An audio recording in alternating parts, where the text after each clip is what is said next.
আসসালামু আলাইকুম, শুভরাত্রি। প্রিয় ভিউয়ার্স, প্রিয় দর্শক শ্রোতা, কে কোথা থেকে আমার লাইভে যুক্ত হয়েছেন কিংবা পরবর্তীতে হবেন অবশ্যই জানাবেন। তো বিশ্বকাপ ফুটবলের 32টি দল নিয়ে যে খেলা হচ্ছে, এর মধ্যে অনেকেই দেখলাম বাদ পড়ে যাচ্ছে এবং বাদ পড়েও গেছে। বিশেষ করে ব্রাজিলের সাথে জাপানের যে খেলাটা হইল, তাতে জাপান হেরে গেল আর ব্রাজিল জিতে গেল।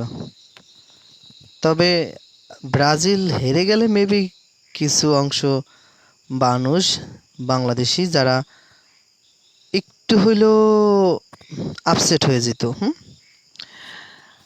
যাই হোক, খেলার আমেজ, উৎসব, এটা ব্রাজিল টিকে থাকার কারণে মেবি এটা কন্টিনিউ থাকবে বাংলাদেশি ফুটবল ফ্যান্স যারা আছে তাদের মাঝে।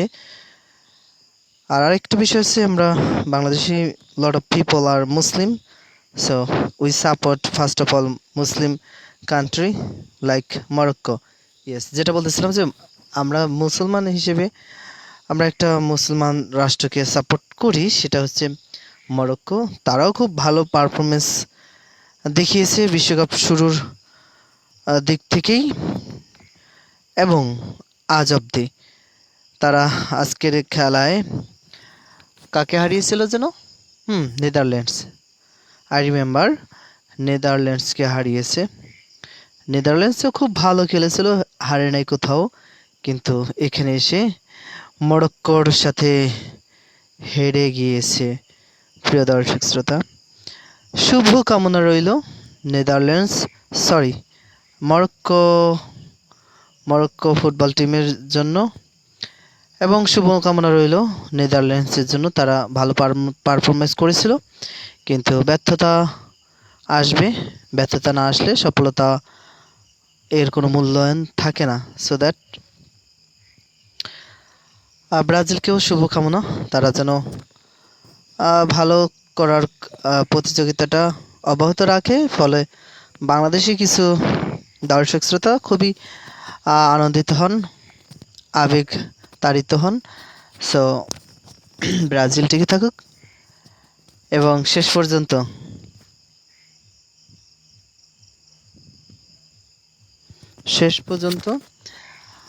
বাংলাদেশের দর্শক শ্রোতা যারা আছেন ফুটবল প্রেমী, তাদের মধ্যে আনন্দ উল্লাস হোক, বিনোদন হোক, এটা চাই। কিন্তু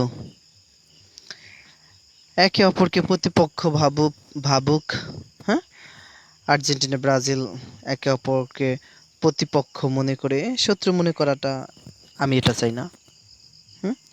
আমি এক্স্যাক্টলি চাই সবাই মিলেমিশে থাকুক, সবাই খেলাটাকে উপভোগ করুক খেলা হিসেবেই।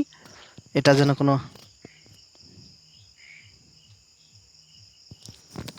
কোনো ক্ষতিকর বিষয়ে পরিণত না হয়।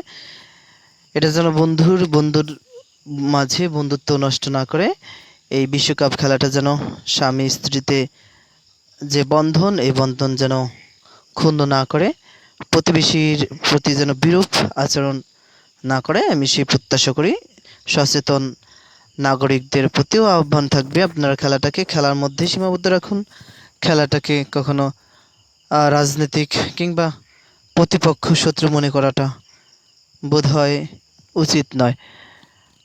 তবে হ্যাঁ, ব্রাজিল আর্জেন্টিনা, আপনি দুই দলে দুই মতামতে থাকতে পারেন, কিন্তু সর্বশেষ আপনারা মানুষ, সর্বশেষ আপনারা একে অপরের প্রতি শ্রদ্ধাশীল থাকতে হবে। আপনি ব্রাজিলের কোনো পিছনের ব্যাকগ্রাউন্ড নিয়ে তাকে খোঁচা মেরে বিনোদন নিচ্ছেন, নেন, তবে এমনটা আবার স্মরণে রাখা উচিত যেন এই বিনোদনটা নিতে গিয়ে যেন আমার কথায় কিংবা আচরণে আমার এক প্রতিবেশী কিংবা বন্ধু কেউ যেন আঘাত, মনোক্ষুণ্ণ, কষ্ট না পায়, সেদিকে আমাদের লক্ষ্য রাখতে হবে।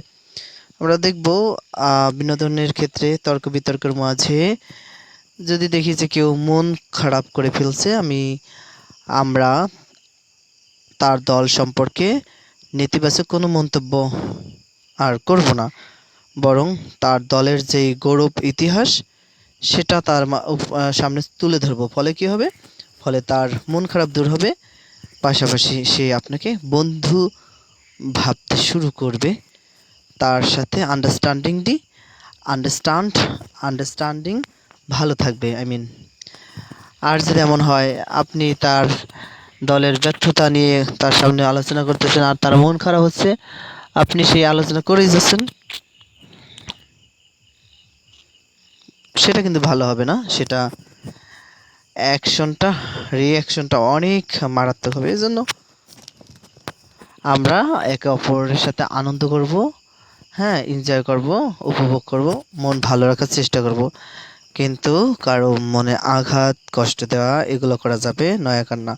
প্রিয় দর্শক শ্রোতা, শুভকামনা রইল মরক্কো ফুটবল টিমের প্রতি। তারা অক্লান্ত পরিশ্রম করেছে। তাদের একজনে দেখলাম ইনজুরি হওয়ার পরেও তারা খেলাকে অব্যাহত রেখেছে এবং খেলাটাকে শেষ পর্যন্ত তাদের পক্ষে বিজয় ছিনিয়ে আনতে তারা সহযোগিতা করেছে এবং প্রচেষ্টা চালিয়েছে এবং তারা সর্বশেষ বিজয় পেয়েছে।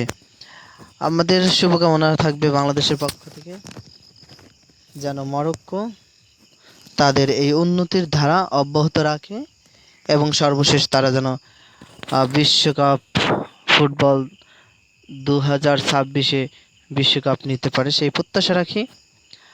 আর আরেকটা প্রত্যাশা, সেটা হচ্ছে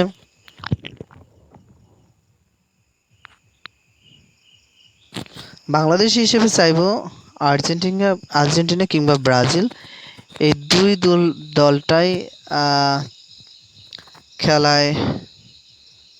খেলা থেকে কি বলে, যদি আউট হয়ে যায়, অন্য দলের সাথে হেরে যায়, তবে বাংলাদেশটা ফুটবল খেলা নিয়ে অতটা মাতামাতি করবে না। কারণ আর্জেন্টিনা ব্রাজিল বাংলাদেশের মাঝে ফুটবল খেলার অন্যতম স্পৃহা অনুপ্রেরণা, বাংলাদেশি জনগণের মাঝে, জনসাধারণ মাঝে ফুটবল খেলার প্রতি প্রেম এই দুইটা দলের কারণেই বেশিরভাগ দেখা যায়।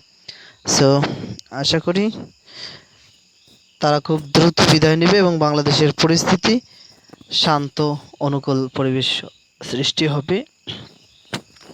প্রিয় দর্শক শ্রোতা, এখনো বলতে পারেন তাহলে আপনি কোন দল সাপোর্ট করেন? বললাম যে যেই দল খেলায় ভালো করবে, তাদের কর্তব্যনিষ্ঠা ডিসিপ্লিন মাধ্যমে খেলাটাকে মানুষের মাঝে ফুটিয়ে তুলবে। বিশেষ করে আমরা যদি জাপানের কথাই বলি, হ্যাঁ দেখেন, ওরা খেললো, অসাধারণ খেলা দেখাইছে, কিন্তু শেষমেশ ওরা হেরে গেছে। তাই বলে কি ওরা থেমে গেছে? থেমে যায় না। ওরা কি করেছে জানেন? ওদের সমর্থকরা গ্যালারিতে বসে ময়লা, ডার্টি, এগুলো ক্লিন করেছে।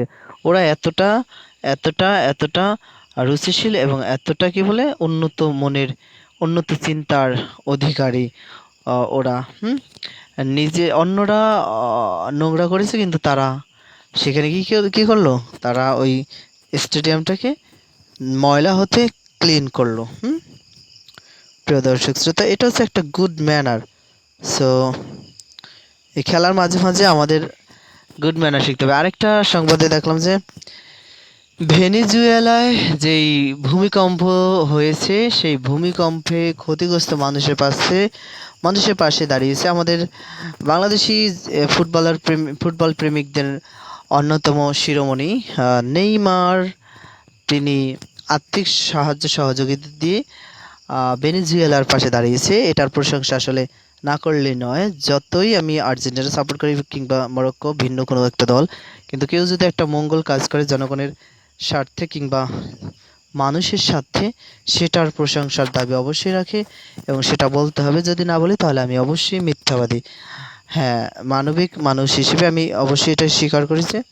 নেইমার যে কাজটি করেছে, ভেনেজুয়েলার ভূমিকম্পে ক্ষতিগ্রস্ত মানুষদের পাশে দাঁড়িয়েছে, এটা সে উত্তম কাজ করেছে, মানবিক কাজ করেছে। হ্যাঁ, মানবিক কাজ যে কেউ করুক, তার ধর্ম কি কর্ম কি এটা না দেখে তার মানবিক কাজের প্রতি সম্মান, শ্রদ্ধা এবং সমর্থন রাখা আমাদের প্রতিটি মানুষ হিসেবে এটা দায়িত্ব কর্তব্যের মধ্যে পড়ে যায়। প্রিয় দর্শক শ্রোতা, যেটা বলতেছিলাম, যে এরপরে আরেকটা জিনিস আমরা খেয়াল করেছি যে আর্জেন্টিনার খেলার শেষে যখন আর্জেন্টিনার ফুটবল প্লেয়ার্স ওনারা চলে যাচ্ছেন, এমন সময় আর্জেন্টিনার গোলকিপার, হ্যাঁ, এমিনিয়েল মার্টিনেজ না কি যেন নাম, আই ডোন্ট রিমেম্বার দ্যাট, সে যখন চলেই যাচ্ছিলেন সাংবাদিকরা তখন বলে ফেললেন যে আমি বাংলাদেশের পক্ষ থেকে, বাংলাদেশের নামটা উচ্চারণ করলো, সে কিন্তু চলে যাচ্ছিল, হ্যাঁ, গোলকিপার যেই বাংলাদেশের নামটা শুনলো ঠিক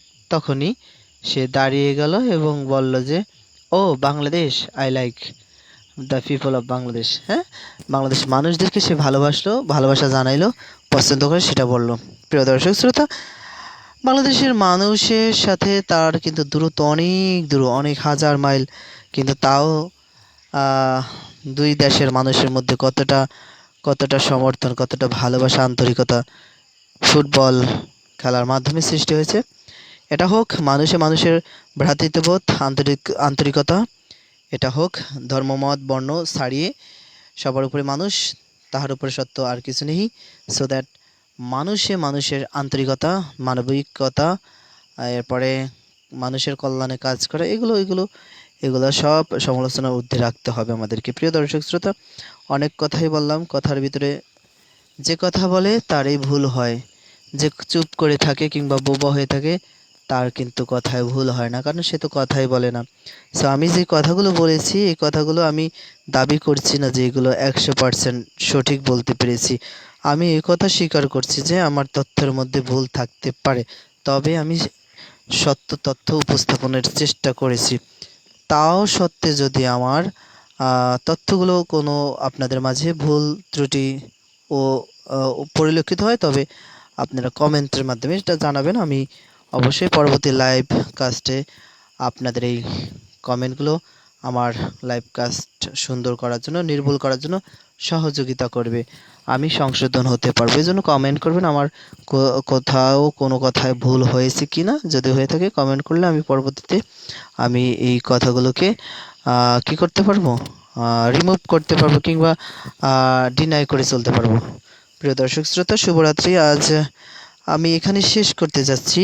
আমি এআই আমিনুল ইসলাম, আপনাদের সাথে দেখা হচ্ছে ভিন্ন কোনো লাইভ অনুষ্ঠান নিয়ে। ততক্ষণ পর্যন্ত ভালো থাকুন, সুস্থ থাকুন, সেই প্রত্যাশা রেখে আজকের এই লাইভ ব্রডকাস্ট এখানে শেষ করতে যাচ্ছি। আসসালামু আলাইকুম ওয়া রাহমাতুল্লাহি ওয়া বারাকাতুহু।